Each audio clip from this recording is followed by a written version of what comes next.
নমস্কার বন্ধুরা, আমি কৃষ্ণা আবারও চলে এসেছি আপনাদেরকে গল্প শোনাতে। আহ, আজকে আমি আপনাদেরকে যে গল্পটা শোনাতে এসেছি সেটা কোনো বিখ্যাত লেখকের গল্প নয়।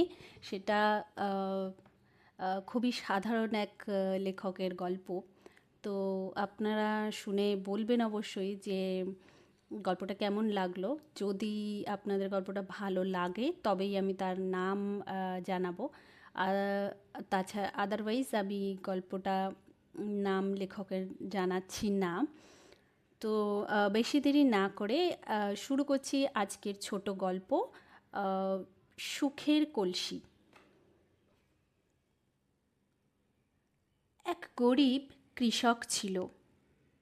তার একটা ছোট্ট কুঁড়ে ঘর ছিল, আর ছিল এক টুকরো জমি।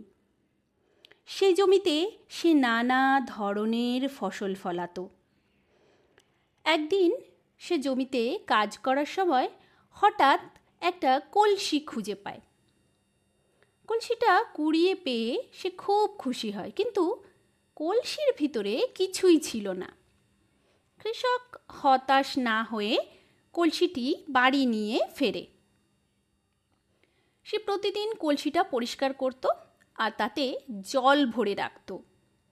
প্রতিদিনই সে লক্ষ্য করত কলসিটার জল থেকে ভারী মিষ্টি এক গন্ধ বেরোচ্ছে। একদিন সে কলসিতে হাত দিয়ে দেখল কলসির ভিতরটা সোনার মতো চকচক করছে। সে বুঝতে পারল এই কলসির কিছু তো বিশেষত্ব আছে। পরদিন সকালে কৃষক কলসিটা নিয়ে বাজারে গেল। কলসিটা বিক্রি করার জন্য নয়, বরং কলসিটার গুণাগুণ জানতে।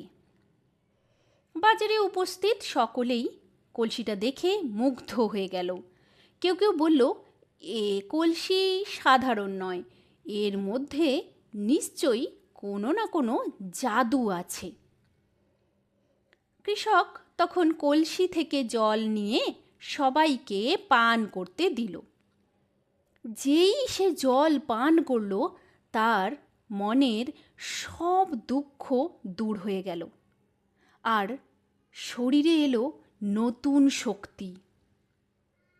কৃষক ধীরে ধীরে বুঝতে পারল এই কলসি আসলে দুঃখ দূর করার কলসি। তখন থেকে কৃষক সেই কলসির জল গরিব দুঃখী মানুষকে পান করাতো। সবাই ভালোবেসে কলসিটিকে সুখের কলসি নামে ডাকতে লাগলো। কৃষকও তার দুঃখ ভুলে সেই কলসির মাধ্যমে মানুষের সেবা করে জীবন কাটাতে লাগলো। হ্যাঁ বন্ধুরা, আজকের ছোট গল্পটি এতটাই ছোট যে এখানেই শেষ হচ্ছে।